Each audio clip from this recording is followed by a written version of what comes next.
अजितदादा यांना अखेरचा निरोप देण्यासाठी आता विद्याप्रतिष्ठान या ठिकाणी त्यांच्या कार्यकर्त्यांची तर गर्दी झालेलीच आहे। मात्र त्यांच्याबरोबर काम करणारे, त्यांचे सुहृद असणारे, कॅबिनेटमध्ये त्यांचे सहकारी असणारे आणि त्यांच्या जवळचे असणारे अनेक नेते मंडळी आता इथे दाखल होत आहेत। प्रताप सरनाईक सध्या आपल्यासोबत आहेत। प्रतापजी, खरं तर दादा प्रत्येकाचेच दादा होते, प्रत्येकाचेच मित्र होते, दादांबद्दल प्रत्येकाला जिव्हाळा होता। तुम्ही एकत्र काम केलेलं आहे, तुम्ही मित्र आहात, कौटुंबिक जिव्हाळ्याचे देखील संबंध तुमचे होते।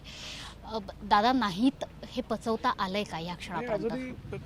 अहो, सकाळी जेव्हा साधारण 9च्या दरम्यान मला एकाचा फोन आला आणि त्याने सांगितलं 10:30 वाजता आमची बैठक होती ती रद्द करा, अरे दादांच्या विमानाला अपघात झालेला, हे म्हणजे टी व्हीवर वगैरे कुठेही ही बातमी नव्हती।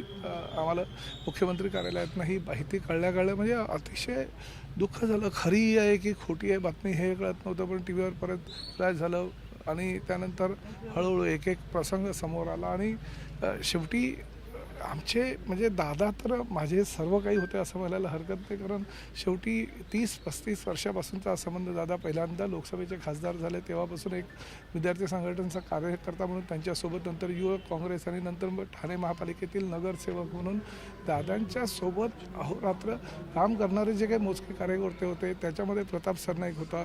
आधी सातत्यानं बारामतीला काही कार्यक्रमानिमित्तानं आलो की दादाला भेटीगाठी अशा त्यांच्या असायच्या, म्हणजे त्यांच्यावर असायच्या। काम कसं करावं तर ते दादांकडनं शिकावं, स्वच्छता कशी ठेवावी तर ती दादांकडनं शिकावी, संबंध कोणासारखे असावे तर ते दादांसारखे असावे, असे अनेक पैलू त्यांच्या माध्यमातून उघडकीस येत होते। आणि माझे कौटुंबिक संबंध, माझी मुलं आणि दादांची दोन्ही मुलं अतिशय जवळचे मित्र, किंवा आधी लग्नामध्ये जेव्हा जयचं लग्न होतं तेव्हा माझ्या सुनेला विमान मिळत नव्हतं, दादा स्वतःच्या विमानातून तिला घेऊन आले, मला फोन केला की बाबा तिला मी सोडतोय पुण्याच्या एअरपोर्टवर। हे असे संबंध जोपासायचं काम दादाने केलेलं आहे आणि माझ्या तर आठवणी भरपूर आहे, कारण शेवटी प्रेम अतिशय मनापासून करणारा एक नेता तो राज्याचा होता आणि त्यांच्या माध्यमातूनच मला असं वाटतं की मी इथपर्यंत पोचण्यामध्ये दादाचा सिंहाचा वाटा असं म्हणायला हरकत नाही।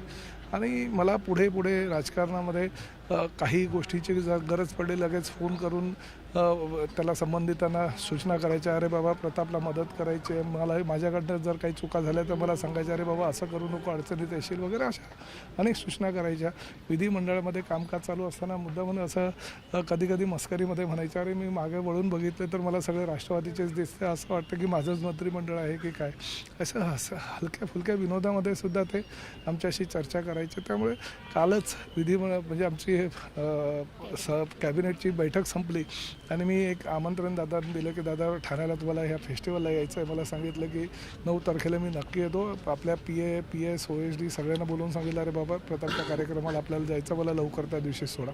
हे एक जे वेगळे संबंध दादांचे आणि माझे होते त्याच्यामध्ये कोणी कधी आड आलं नाही। मला एकनाथ शिंदे साहेबांनी पण असं कधी सांगितलं नाही, अरे तुझे संबंध दादांचे तू असे एवढे तुझे कौटुंबिक संबंध का आहे अशी म्हणजे शंका घेण्यासारखं कधी दादांनी आमच्याशी वर्तन केलं नाही। आणि त्यांच्या म्हणजे अजूनही वाटत नाही खरं की दादा आपल्यामध्ये नाही आहेत।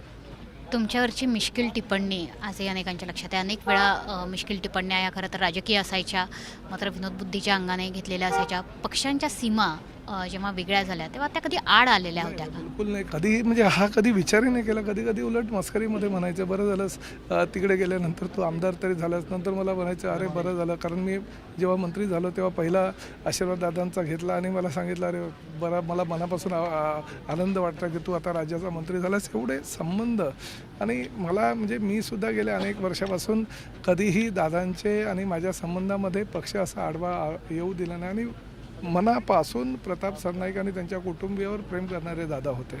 त्यामुळे खरं अजूनही खरं वाटत नाही की दादा आपल्यात नाही। असंख्य आठवणी अर्थातच उसळलेल्या असतील तुमच्या मनात, मात्र एखादी अशी आठवण जी तुम्ही तुमच्या मनातनं दादांना कधीच विसरू शकत नाही? मला आठवत आहे अजूनही, मी सिद्धिविनायकाचा निस्सीम भक्त आहे। बरोबर 2006ची घटना, मी दर मंगळवारी सिद्धिविनायकाला जायचो आणि मी ते ज्या दिवशी गेलो त्या दिवशी भरपूर पाऊस होता आणि सिद्धिविनायकाच्या आवारामध्ये सिद्धिविनायकाला अर्पण केलेल्या वस्तूंचा लिलाव होता।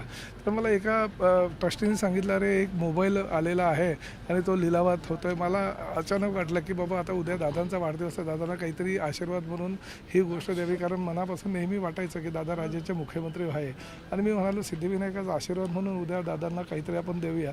आणि मी तो सिद्धिविनायकाचा मोबाईल घेतला आणि लिलावामध्ये घेतल्यानंतर मी दुसऱ्या दिवशी वाढदिवसाच्या दिवशी दादांना दिला. दादाने तो फोन घेतला आणि ठेवला. आणि कारण टी व्हीवर वगैरे त्या बातम्या आल्या, अरे म्हणे मला अडचणीत येईल अशा गोष्टी खरंच घडता कामा नये.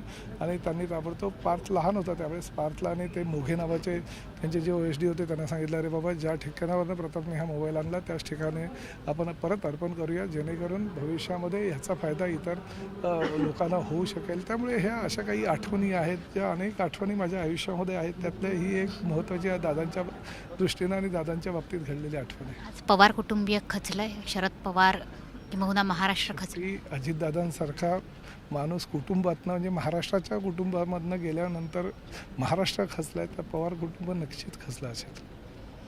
त्याच्यामुळे असंख्य आठवणी खरं तर आज फेर धरून आहेत या सगळ्यांभोवती. त्याच्यामुळे प्रत्येक नेता हेच सांगतोय की दादांकडनं मला काय शिकायला मिळालं. त्यामध्ये शिस्त असेल, स्वच्छता असेल, तारतम्य असेल, हे दादांनी शिकवलेलं होतं. आणि कदाचित तीच भावना घेऊन आज विद्याप्रतिष्ठानमधला इथे उभा असणारा प्रत्येक माणूस दादांचं अंतिम दर्शन घेतोय.